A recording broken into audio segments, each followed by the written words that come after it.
bit nervous, so that I have to refer to my script. So while we shall be learning lots of technical, we will also look at how to be photogenic and how photography can enhance our well-being through the lens. Photography is all about storytelling, expressing our emotions, and finding joy in every single details. So in our fast-paced life, it's also important to find moments of stillness, and photography provides that opportunities, allowing us to be present and cultivate our gratitude. So there's a research showing that engaging in creative activities such as photography reduce stress and improve our focus. So it kind of like taps into our creative potential and brings fulfillment. Today, we will be learning a lot of technical skills, composition techniques, and how photography can be a tool for self-expression and nurturing our well-being. So thank you for being here. This is Becky. I am a freelance portrait photographer and model, and as you can see, this is my portfolio as a model and photographer. Yeah, Zaya? Alright, I'm Zaire, a professional photographer, videographer. I also do the drone videography. When I start learning about this hobby in 2018, I just searched on internet how to do a nice video, how to play a drone. There is a lot of information is messed up. Don't worry guys, today I'm here to help you how to do a nice photo. Okay. Before I share the topics I choose today, I'm gonna tell you guys what is the photography. Photography is a kind of art. In the frame, which element, which ingredients we're gonna put in the frame. All the ingredients, elements to put in the frame must be necessary. Alright? So today I choose two topics very basically. The basic one and friendly for beginners. The composition and the camera angles. We have a lot of composition method, but I choose the 5 very basic composition rules in this class. Okay, let's start. Face the frame. The simple one, face the frame. When you can see the very interesting stance, you guys doesn't know what is necessary ingredients in the frame or not. Okay, I'm gonna show you the one example. In this sense, the bride and groom come out from the entrance, and then the photographer just take the picture randomly. You guys can see a lot of unnecessary elements in the frame. So you have two options in this sense. Okay, zoom in or get closer. Bring your camera, focus on. You want the audience to focus on your subject, right? So just bring the cameras, face the frame. All right. Okay. So don't lazy to bring your cameras or zoom in. Okay. For me personally, I love to bring my camera to focus on the subject. Just closer on the subject, right? Okay, this is one of the photography, one of the photo I choose. I'm trying to use the wide shot. You guys must have the reason to break the rule. Okay, I have the reason why I break the rule. Here is a tree, very interesting. The video very interesting. That's why I choose the wide angle lens. Another slide, please. Another composition method I'm gonna teach you guys today is rule of third. Any of you guys know about rule of third? Anyone? Don't know. Okay. All of your phone have the grip lines you can turn on. Actually, later I'm gonna show you guys. Okay. Rule of third. Basically, rule of third. Can you move the next slide? Okay. Rule of third. Chop your image into part. 1, 2, 3. 1, 2, 3. By horizontally or vertically. Okay. To keep your image very nicely by using rule of third. In this photo, the sky, we put the sky on the first horizontal line, and then you want the viewers to focus on the sky or to focus on the ground. Here, I want the viewer to focus on the ground. So I put it the lower horizontal line here, and then sky is the upper horizontal line. Just like this. Another example. In this case, I want the viewers to focus on my subjects here on the ground. That's why I use the lower horizontal line into the ground. Okay, to working with people, another slide please. To working with people, this is how we normally shoot for the portrait. The media angle shot.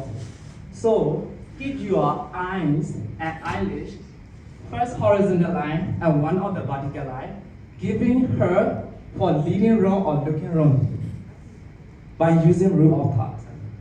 You guys may have the questions during the session. Please take note because we have the time limit. After the session, I'm gonna answer if you guys have any question. Right? So next slide, please. Okay, another compositional method is symmetry. We do have a lot of symmetrical sense in this wall. Basically, for example, water reflection, mirror reflection, and symmetrical bedding. I will show you an example. Here is the mountain reflecting to the water. This is symmetrical sense. Okay, so then we divided the image by horizontally and vertically equally, so you can get the symmetrical image. And another photo. This is the example of symmetrical bedding that I shot in vertical. You guys can see in the Twin Tower as well. This is a symmetrical bedding. So keep it in the dividers horizontally and vertically equally, so you guys can get the symmetrical image. Another example, please. That is what I shot in Bukit Bintang, and this is Sakura, right? So I saw the mirror. I know that I can get the opportunity of symmetrical image. So I bring my camera, keep to the mirror, and then I waited the opportunity if any of character person to my frame. So I got the chance when I person to the frame, so I capture it. So then I got this photo. Another one. Okay. So another compositional method is creating depth. Use low aperture. You guys know about aperture? Aperture? You guys know? Don't know, right? Okay. So basically, from your phone, portrait mode, right? All of you guys phone have the portrait mode, right? So background is blurred out. That's called aperture. That AI use aperture. Background is blurred out. Okay. So if you guys the background is blurred out, you can create depth. So to create more depth, you guys need to form off the layer of background layer, main subject, and foreground layer. I'm going to show you how to use. Another slide, please. So here is one of the examples. The foreground. The photographer used foreground as a lead, and then main subject, and then background. 3 layers. Foreground, main subject, and background. 3 layers. Okay, another example. This is what I shot in AI Museum Down Hall. I got the opportunity to use the foreground, which is the candles and light, neon light.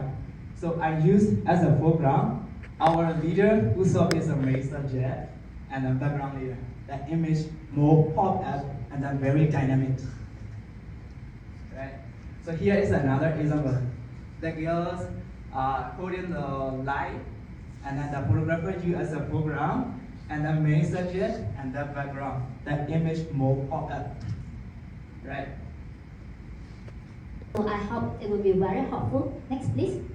So the first one is to learn how to relax your lips, because usually lips is the first body part that we will be focusing while we seeing someone, while we staring at someone's face. So lips is very important. As you can see from the first photo, it's me, me as the model, and it was a very, I would say, hot day. So I didn't know how to relax my lips. So this is a wrong example. But if you can see from the second and the third photo, they're showing a good example on how to relax their lips.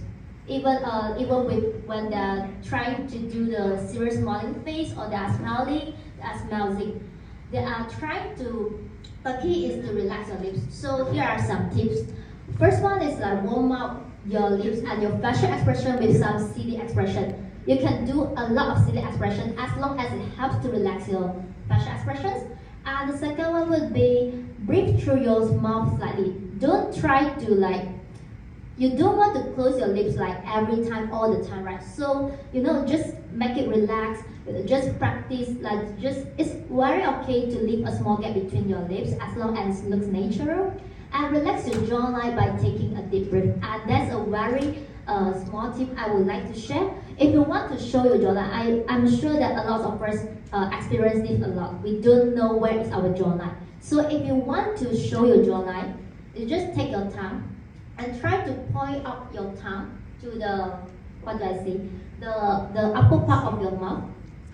Then your jawline will be showing. Otherwise, if you can't see the jawline in your face, then it will look like, okay, so your face is as big as your neck. So it's quite awkward for me. So I do that a lot. And another one would be purse your lips slightly, which is a serious smiling face, like something like this, relax your lips. And practice smiling. I would say smiling is a very important tip because sometimes when we are trying to smile, you will find why I smile so awkward. It's because it's only part of your lips is smiling, but not your eyes. So maybe a lot of us are trying to do that. If you want to smile, you're but your eyes are not smiling. So try to smile with your eyes like this. So it will be it will look more fun and funky and all that. And also moisturize your lips because when you are not comfortable with your lips, you can't do any good expressions. Second, please. Alright, so second tip would be perform an action instead of a pose. Let's say I just try to imagine that I am a boss lady today. So try to create a scene for yourself when you are in front of the camera. Let's say I'm going to the cafe. I want to grab a cup of coffee and I'm not rushed to work because I'm a boss lady. So the scenario is you are in a cafe, you are grabbing a cup of coffee for yourself before going to work. So develop a character or persona for yourself in that scenario, which is today I'm a lady boss. So I have to be very relaxed and very confident. When you're trying to do the pose, try not to be very awkward. You have to complete a pose like this. Or if you think I don't know where to stand. So if I walk too far, it will kind of affect the rules of third and all that, the composition. You can repeat like this. Keep repeating the pose and try to make a bigger move because sometimes you might think okay, so my move is big enough, but in the camera, no. Your pose will be still very awkward. So try to do a bigger move. Yeah, it's very okay. And don't struggle or don't feel okay, if I do a bigger move, my facial expression would be good. No. The key is to make your facial expression to be lively instead of good. Okay, so and the last key would be encourage yourself along as you're acting it out, which is experiment. So I'm really support that if you are using iPhone, try to use the light because you will find taking photo with light instead of a normal one, the probability to get a nicer photo is higher. Okay, next. Alright, so the third one would be use natural lighting to your advantage. In this case, we are talking about in the daytime.